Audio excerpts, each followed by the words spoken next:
अब देखिए, अब हम ये देखेंगे कि हमारे संविधान में बेसिकली हम यह जानने की कोशिश करेंगे कि हमारा जो संविधान है उसका परिचय क्या है, मतलब कि हमारे संविधान में है क्या, ये सब चीज़ें जानने के विषय में देखेंगे।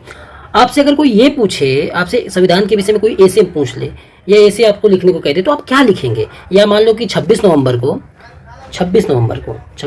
को संविधान दिवस मनाया जाता है, तो इसी दिन आपसे संविधान के विषय में बोलने को कह दे, तो आप क्या बोलेंगे? तो उन्हीं सब के विषय में हम जान लेते हैं कि भाई हम संविधान को मोटे तौर पर पढ़ेंगे किस तरीके से, संविधान का पूरा परिचय किस तरीके से है। तो अगर आप संविधान में देखेंगे तो पूरे के पूरे संविधान में है क्या, तो उसको हम 3 भागों में बांट के देख सकते हैं। एक भाग ये देखेंगे संविधान का दर्शन क्या है, दूसरा भाग होगा हमारा सरकार का गठन, और तीसरा भाग जो विविध है, ये संविधान में इस तरीके से बांटा नहीं गया है, लेकिन सुविधा के अनुसार या मोटे तो आपसे जैसे कोई भी किताब है, आपसे कोई पूछेगा कि उस किताब में है क्या, तो आप ये नहीं बताओगे कि चैप्टर ये सब चीज़ें, आप ये बताओगे मूलतः उस किताब में है क्या, वो किस चीज़ के विषय में बताती है। आप इस तरीके से बताओगे जो मतलब इंटरेस्टिंग हो और उसके मूल भाव को बता दे। तो संविधान का जो मूल भाव है, मूल चीजें हैं, उसमें 3 तरीके से हम चीजों को बांट के अपनी सुविधा अनुसार देख सकते हैं, पढ़ने के हिसाब से देख सकते हैं। एक भाग तो देख सकते हैं कि संविधान का दर्शन क्या है, दूसरा भाग ये देख सकते हैं कि सरकार के विषय में संविधान में कैसी कैसी चीजें बताई गई, सरकार के पूरे गठन के बारे में चीजें कैसी बताई गई, और तीसरा भाग जो इनसे अलग है वो है नागरिकता। 50% चीजें तो यहीं से कवर होती हैं दोस्तों, सरकार के गठन से। बाकी जो चीजें बगल में है, ये 50% यहाँ से, 30% यहाँ से, और बाकी का जो 20% है या 25 कर लीजिए, इतना चीज़ों से ही आपका पूरा संविधान मिलकर बना है। तो पढ़ने के हिसाब से हम इसको इस तरीके से बांट के देख सकते हैं, संविधान में ऐसा बांटा नहीं है। अब हम देखते हैं दोस्तों संविधान का दर्शन। दर्शन का क्या मतलब है?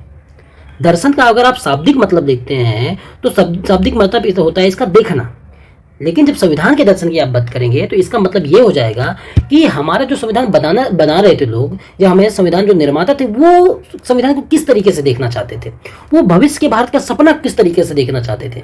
तो इसका मतलब संविधान का दर्शन का मतलब है कि वो हिस्से संविधान के जिनमें संविधान निर्माताओं ने भविष्य के भारत का सपना देखा है, तो वो चीजें हैं। और जो संविधान का दर्शन किस तरीके से चीजें, वो क्या देखना चाहते थे? वो देखना चाहते थे जिसमें स्वतंत्रता हो, उस संविधान में स्वतंत्रता हो, समानता हो, बंधुत्व हो, न्याय हो, गरिमा हो, एकता हो, अखंडता हो, ये सारी जो आदर्श मूलक बातें थी, मतलब कि इस तक पहुंचने की कोशिश की जाए, तो यही संविधान का दर्शन होता है। अब मोटे तौर पर ये सारी चीजों को, स्वतंत्रता, समानता, न्याय, बंधुत्व, अखंडता, अधिकार, ये सारी चीजों को 4 प्रावधानों के अंतर्गत बताया गया है। प्रस्तावना के तहत, मौलिक अधिकार के तहत, राज्य के नीति निर्देशक तत्व के तहत और मूल कर्तव्य के तहत। इस सब को हम पूरी डिटेलिंग में देखेंगे दोस्तों, लेकिन हमें भी ये जानना देख रहे हैं कि हम पूरे संविधान को पढ़ेंगे किस तरीके से। आपसे अगर ऐसे पूछता है कि संविधान के परिचय के विषय में, तो आप क्या बताएंगे? पूरे संविधान में हमारे है क्या, वो चीजें क्या है, वो आप बताएंगे। तो हमने पहले देख लिया कि संविधान का परिचय में संविधान को 3 भाग में बांट के देखा, उसके दर्शन के विषय में, सरकार के गठन और विभेद के विषय में। तो हमने संविधान का जो दर्शन है वो कहाँ से आता है? प्रस्तावना से, मौलिक अधिकार से, राज्य के नीति निर्देशक तत्व से, मूल कर्तव्य से, ये हमने देख लिया। दूसरा जो संविधान का भाग है जो हम बांट के देखेंगे वो है सरकार या सरकार का गठन। अब इसके विषय में देखेंगे। सरकार हमारे यहाँ पे 2 तरीके की है। पहले तो सरकार का मतलब जान लीजिए। सरकार का मतलब क्या होता है कि वह संस्था जो शासन चलाने का कार्य करती है, कोई भी संस्था जो शासन चलाने का कार्य करती है वो सरकार कहलाती है। राजनीतिक रूप से या हमारे संविधान में जो दिया गया है उसमें भी चीजें यही है कि संवैधानिक रूप से कोई भी संस्था जो शासन चलाने का कार्य करेगी वो सरकार कहलाएगी। जैसे मान लो कि केंद्र सरकार है, अब उसके साथ केंद्र जुड़ा हुआ है तो केंद्र की सरकार हो गई, या भारत सरकार हो गई, इसको हम सरकार कहते हैं। या मतलब कि लोकप्रिय रूप से लोग मोदी सरकार कह देते हैं। राज्य की कोई सरकार हो गई तो मतलब कि जो संस्था हो गई शासन चलाने का काम करती है वो राज्य सरकार हो गई। इसको जैसे यूपी सरकार कह दो, महाराष्ट्र सरकार कह दो, योगी सरकार कह दो, इस तरीके की सरकार कह दो। तो ये मूल रूप से सरकार होती है। अब सरकार के 3 अंग माने जाते हैं, मूल रूप से 3 अंग है। यही सारी चीजें हमारे संविधान में दी गई हैं, इसी को हमको पढ़ना है। एक अंग है उसका विधायिका, दूसरा अंग है कार्यपालिका और तीसरा अंग है न्यायपालिका। अब ये तीनों क्या काम करते हैं? जो विधायिका होती है दोस्तों, देखिए यहाँ पे विधायिका क्या काम करती है? विधायिका सरकार का वह अंग है जो कानून बनाने का काम करती है। मतलब कि किसी भी लोकतांत्रिक समाज में अगर जैसे मान लोकतांत्रिक हो चाहे ना हो, अगर वहां पे कोई कानून बनाने का काम करती है तो वो संस्था लेजिस्लेचर या विधायिका कहलाती है। बहुत जगह पे जैसे हमारी विधायिका जो है, तो विधायिका क्या होती है दोस्तों? जो कानून बनाने का काम करती है। जैसे हमारे यहाँ की जो विधायिका है उसका क्या नाम है? उसका संसद नाम है। और जो ब्रिटेन की विधायिका है उसका भी नाम संसद है। लेकिन बहुत जगह की विधायिका और संसद, विधायिका और जैसे जो पार्लियामेंट होती है संसद, इसमें अंतर क्या है? विधायिका एक कॉमन चीज़ है, मतलब कि एक जो विधायिका है वो एक सामान्य शब्द है जो किसी भी देश में कानून का मतलब कानून को बनाती है, उसको विधायिका कहते हैं। लेकिन जैसे हमारी विधायिका है, जो सब वहाँ के जो संविधान होते हैं उससे प्रावधान कर दिया जाता है। हमारी जो विधायिका है या ब्रिटेन की जो विधायिका है उसको हम संसद के नाम से जानते हैं। जैसे और जगह की जो विधायिका है, जैसे अमेरिका की विधायिका है, यूएसए की विधायिका है, उसको कांग्रेस के नाम से जानते हैं। चीन की जो विधायिका है उसको जनवादी कांग्रेस के नाम से जानते हैं। जापान की जो विधायिका है उसको डायट के नाम से जानते हैं। नेपाल की जो विधायिका है उसको राष्ट्रीय सभा या नेशनल असेंबली के नाम से। इसी तरह ईरान की जो है उसको मजलिस के नाम से। रूस की जो है उसको क्रेमलिन के नाम से जानते हैं। तो विधायिका चाहे जहाँ की हो, उसे चाहे जिस नाम से जाना जाए, लेकिन उसका काम मूलतः एक ही होता है, कानून बनाने का काम होता है। और दूसरी जो हमारी जो विधायिका का अंग है कार्यपालिका, जो हमारी संसद मतलब कि सरकार का अंग है कार्यपालिका, वो क्या काम करती है? इनके द्वारा जो बनाए गए कानून है उसको लागू करने का काम करती है।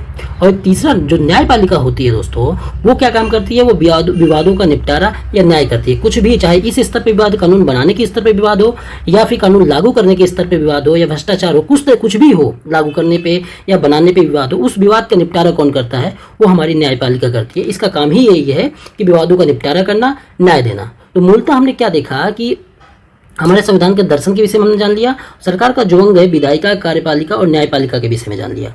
जो कार्यपालिका होती है दोस्तों, ये दो तरीके की होती है, एक राजनीतिक कार्यपालिका, एक प्रशासनिक कार्यपालिका। जो राजनीतिक कार्यपालिका होती है ये किनसे मिलकर बनी होती है? जो मंत्री होते हैं, मंत्री परिषद होती है हमारी, मंत्री हो गए, प्रधानमंत्री, कैबिनेट मंत्री, राज्य मंत्री, जो भी होते हैं उनसे मिलकर बनी होती है जो हमारी कार्यपालिका। क्योंकि जो कानून लागू करने का काम है वो जो मंत्री होते हैं वो भी करते हैं और जो हमारे अधिकारी होते हैं वो भी करते हैं। तो दोनों मिलकर कानून को लागू करवाने का काम करते हैं, इसलिए दोनों को कार्यपालिका का हिस्सा माना जाता है। जो राजनीतिक कार्यपालिका है इसको अस्थायी बोलते हैं। अस्थायी इसलिए बोलते हैं क्योंकि इसके बदल जाने की संभावना हर 5 साल बाद बनी रहती है, क्योंकि इनका चुनाव होता है और चुनाव के बाद अगर ये जीत के आते हैं तो बने रहते हैं, नहीं तो फिर ये बदल जाते हैं, इसलिए इनको अस्थायी कहते हैं। लेकिन कार्यपालिका का जो दूसरा हिस्सा है जिसको प्रशासनिक कार्यपालिका कहते हैं, ये एक स्थायी कार्यपालिका होती है। इसका जो स्थायी कार्यपालिका जैसे नौकरशाही है, इसकी ये सरकार के गठन के साथ ना आती है ना सरकार के गठन के साथ जाती है। ये जैसे एक मतलब एग्जाम के थ्रू ये जाते हैं, इनका कोई चुनाव वगैरह नहीं होता है और ये पूरी तरीके से स्थायी बने रहते हैं चाहे जिसकी सरकार हो।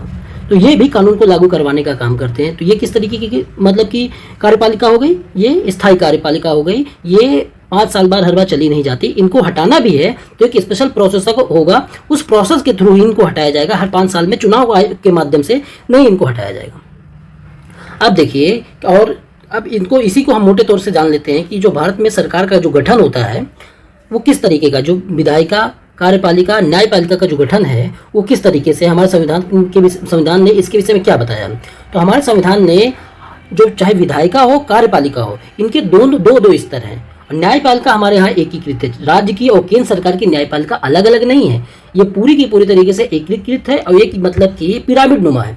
राज्य के स्तर पर या मतलब कि लोकल लेवल पे, जिला स्तर पर, उसके बाद राज्य स्तर पर और केंद्र स्तर पर, इस तरीके से न्यायपालिका हमारी पिरामिड नुमा बनी हुई है। इनमें कोई डिवीजन नहीं किया गया है कि जैसे अमेरिका में डिवीजन होता है, वहाँ फेडरल कोर्ट भी होती है और स्टेट की भी कोर्ट होती है। इस तरीके से न्यायपालिका के स्तर पर हमारे यहाँ कोई डिवीजन नहीं है। लेकिन जैसे विधायिका है तो हमारे यहाँ पे संघ और राज्य, संघ और जो प्रांत हैं, संघ की भी विधायिका है उसको संसद कहते हैं और जो राज्य के विधानमंडल है, जो राज्य की विधायिका है उसको विधानमंडल कहते हैं। तो ये इनका 2 स्तर पे है।